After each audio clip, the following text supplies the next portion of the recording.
Buenos días, buenas tardes, buenas noches. En este video vamos a hacer un breve análisis de lo que ha sido esta nueva jornada, la fecha número 13 de las eliminatorias sudamericanas rumbo al Mundial 2026, destacando claramente el partido que jugaron ayer por la noche en el Estadio Centenario de Montevideo, Uruguay contra la selección argentina, y también vamos a enfocarnos en los otros duelos, 3 que se jugaron el día jueves y uno que también se disputó ayer viernes, y también repasaremos la tabla de posiciones, porque si bien es cierto que no hubo grandes modificaciones, porque las 6 selecciones que se estaban clasificando de manera directa al Mundial son las mismas que se siguen metiendo de manera directa a la próxima Copa del Mundo, y también el combinado que se estaba clasificando al repechaje sigue siendo exactamente el mismo.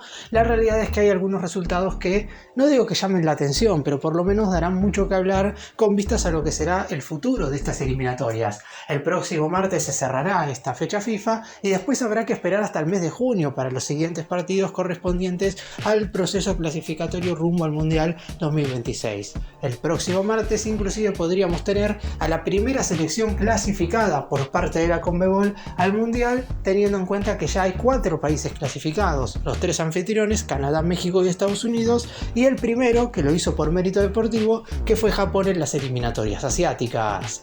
¡Empecemos!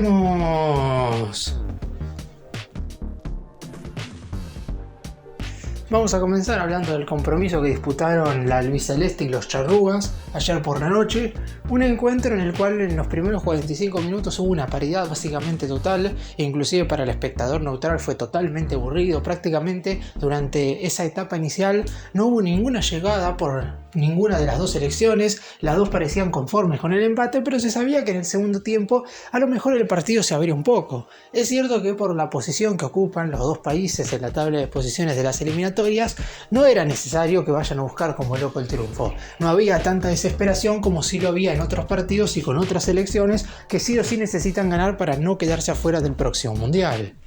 Sin embargo, en el segundo tiempo, la selección argentina, sin Messi, y esto no se tiene que dejar de destacar, porque más allá de que la albiceleste, conducida por Lionel Scaloni, ya ha disputado varios partidos sin el número 10, no solamente en estas eliminatorias, sino también en otros contextos, la realidad es que Messi te facilita las cosas en algunas circunstancias puntuales del partido.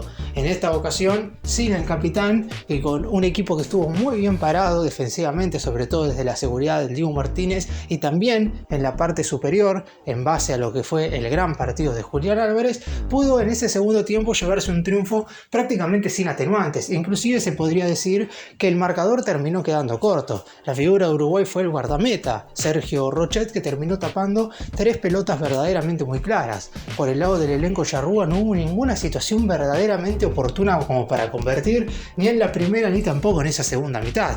En el complemento, la selección argentina jugó como ese combinado campeón del mundo que quiere repetir la corona en el próximo Mundial 2026. Obviamente que todavía falta bastante para eso, pero por lo menos se lo vio bastante más compenetrado de lo que se lo había visto en la última fecha FIFA que había disputado Argentina, porque en noviembre del año pasado había perdido contra Paraguay de visitante 2-1 en un flojo partido, sobre todo un segundo tiempo muy pero muy malo, y posteriormente le había ganado de local a Perú 1-0, pero sin brillar, y verdaderamente no había tenido en general un buen rendimiento ni individual ni colectivo. En esta oportunidad, sabiendo que no contaba con Messi, que no tenía la alternativa ni el Lautaro Martínez, no estaba Dybala, tampoco Lo Celso, muchos jugadores que habitualmente son o titulares o primer recambio para el entrenador no estaban disponibles, teniendo en cuenta que venían de lesiones y no fueron convocados, inclusive muchos ni siquiera formaron parte de la nómina preliminar, pero por lo pronto se pudo llevar adelante el partido, no voy a decir con facilidad, pero por lo pronto se lo vio a un Uruguay muy superado en ese segundo tiempo,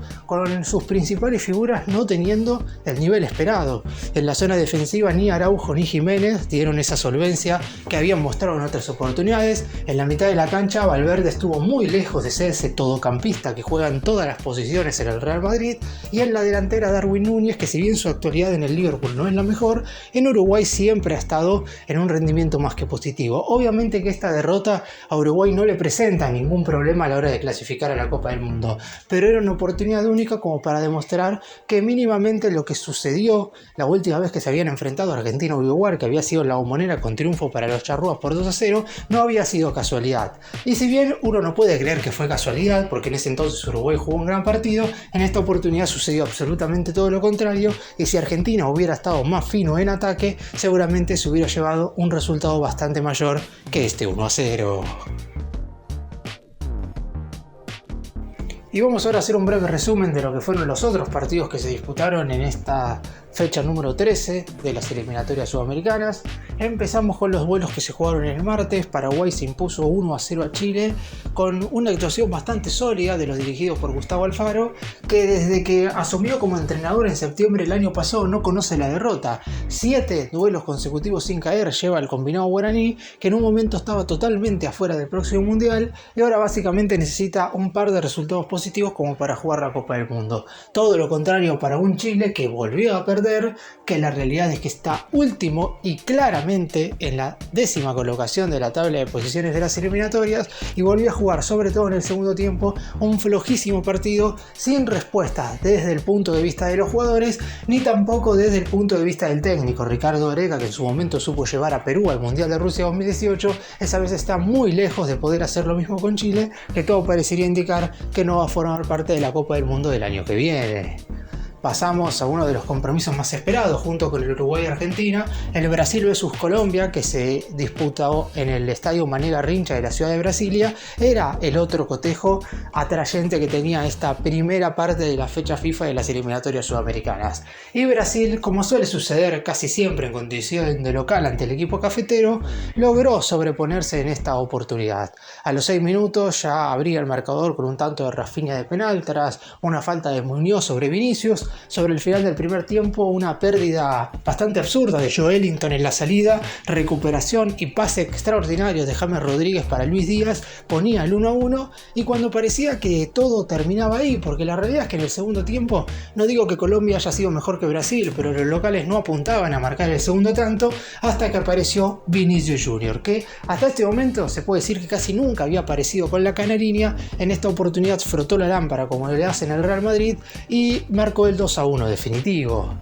Y el último duelo, el cotejo de necesitados. Perú terminó ganándole en condición de local 3-1 a Bolivia. En el primer tiempo los goles de Polo y del experimentado Paolo Guerrero, que ya es el segundo jugador de mayor edad que convierte en las historias de las eliminatorias, 41 años para el actual atacante peruano. Así se iban al descanso con un Perú que quizás no había sido tan superior en cuanto al juego, pero sí en lo que respecta a la eficacia y claramente en cuanto a la calidad de futbolistas. En la segunda mitad, el joven Terceros, la joven joya del fútbol boliviano de penal, marcaba el descuento, el 2-1, y sobre la hora, por suerte para Perú, que necesitaba ganar sí o sí, marcaría el 3-1 definitivo. Con este triunfo Perú salió del último puesto. Por el lado de Bolivia, las derrotas de Chile y de la que voy a estar hablando ahora, de la caída de Venezuela, le permiten por el momento seguir en la 7ª colocación, es decir, en el lugar del repechaje, y teniendo en cuenta que de los últimos 5 encuentros 3 son de local en la altura, espera poder sellar por lo menos la clasificación a la repesca en casa.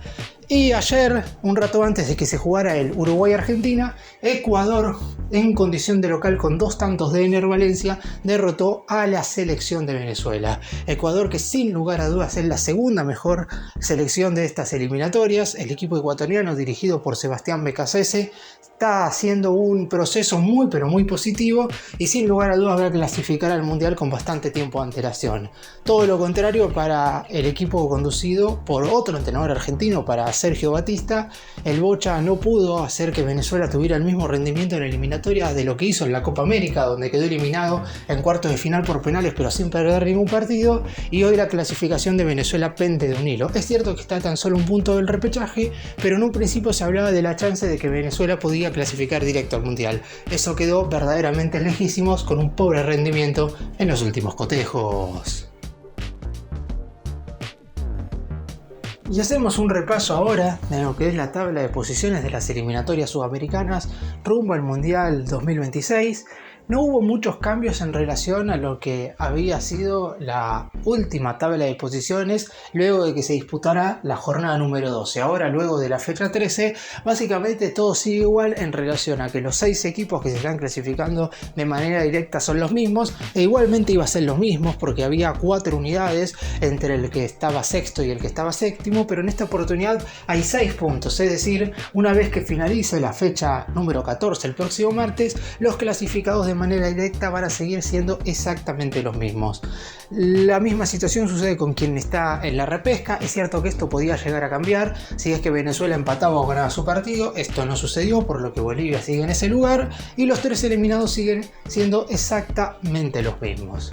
Haciendo un repaso un poco más minucioso, Argentina marcha primero en estas eliminatorias con 28 puntos, siendo la selección que ganó mayor cantidad de partidos, ganó 9 de 3 encuentros. Además es el equipo que más goles ha convertido con 22 tantos. Si bien es cierto que ha sido un tanto irregular en los últimos 5 partidos porque ganó 2, empató 1 y perdió 2, ha ganado este último frente a Uruguay, que lo colocan como la mejor selección sudamericana. Segundo marcha Ecuador, que tiene 22 puntos. Si nos guiamos por los resultados que tuvo el equipo ecuatoriano en el proceso, 7 victorias, 4 empates y tan solo 2 derrotas, no debería tener 22 puntos, sino que debería tener 25 y estar a 3 unidades de la cima. Sin embargo, como en su momento la FIFA, en conjunto con la Conmebol, le quitaron 3 puntos por haber incluido mal a un futbolista en el proceso clasificatorio rumbo a Qatar 2022, hoy no posee esa cantidad de unidades, sino que tiene 3 puntos menos, es decir, 22. Brasil, que en algún momento del año pasado, de manera absurda, se hablaba de que podía quedar afuera de la Copa del Mundo, hoy marcha tercero tranquilamente con 21 puntos. Es cierto que el juego brasileño ha sido muy deficiente en el último tiempo, pero lleva un invicto de 5 partidos con 3 victorias y 2 empates. El cuarto y quinto lugar tienen a 2 selecciones con la misma cantidad de unidades. Uruguay tiene mejor diferencia de gol y por eso se ubica en la cuarta colocación, dejando a Paraguay en el quinto lugar. Recordemos que esto no tiene absolutamente nada que ver a la hora de meterse en el Mundial. El que vaya como primero tiene la misma potestad de jugar la Copa del Mundo que el que termine sexto. Por lo pronto, ese lugar, justamente el que está en la sexta posición, que es Colombia, que si analizamos lo que ha sido el equipo cafetero en estas eliminatorias, en un momento hablábamos de que era el único equipo invicto. De hecho, al término de la jornada número 8, Colombia todavía no había perdido ningún partido. Sin embargo, de los últimos 5 encuentros perdió 4, y si este proceso clasificatorio fuera igual que el que se disputó en los anteriores, es decir, de Qatar 2022 para atrás, Colombia estaría quedando absolutamente afuera, porque recordemos que antes iban 4 de manera directa y el quinto iba al repechaje. Hoy Colombia marcha sexto con 19 puntos. Hasta ahí los que hasta este momento se están metiendo de manera directa a la próxima Copa del Mundo. En el séptimo lugar y jugando el repechaje tenemos a Bolivia con 13 unidades, una selección que por sus 4 victorias en condición de local hoy tiene el gusto, por lo menos por ahora, de marzo del 2026 estar jugando la repesca internacional en México, mientras que las 3 selecciones que estarían quedando absolutamente afuera de todo son Venezuela con 12 puntos, Perú con 10 unidades y último marcha Chile con tan solo 9 puntos. Para cerrar, ya hay que empezar a hablar lo que va a ser la próxima fecha, que se estará jugando en su totalidad, es decir, los 5 partidos el próximo martes 25 de marzo. En primer turno, Bolivia, en condición de local en los 4.100 metros del Estadio El Alto, va a estar recibiendo a Uruguay. Posteriormente, en la ciudad de Maturín, Venezuela, estará jugando en condición de local frente a la selección peruana, duelo de necesitados de 2 selecciones que hasta ahora están afuera de la Copa del Mundo. En el Estadio Metropolitano de Barranquilla, Colombia, estará jugando en condición de local frente a Paraguay, intentando quitarle el invicto. Después tendremos el duelo más importante, casi con seguridad, del fútbol sudamericano. En el estadio más monumental, Argentina se estará enfrentando a Brasil. Y el último cotejo en el Estadio Nacional de Santiago, la selección que marcha última en este proceso eliminatorio, es decir, Chile, va a estar recibiendo en condición de local a la selección de Ecuador.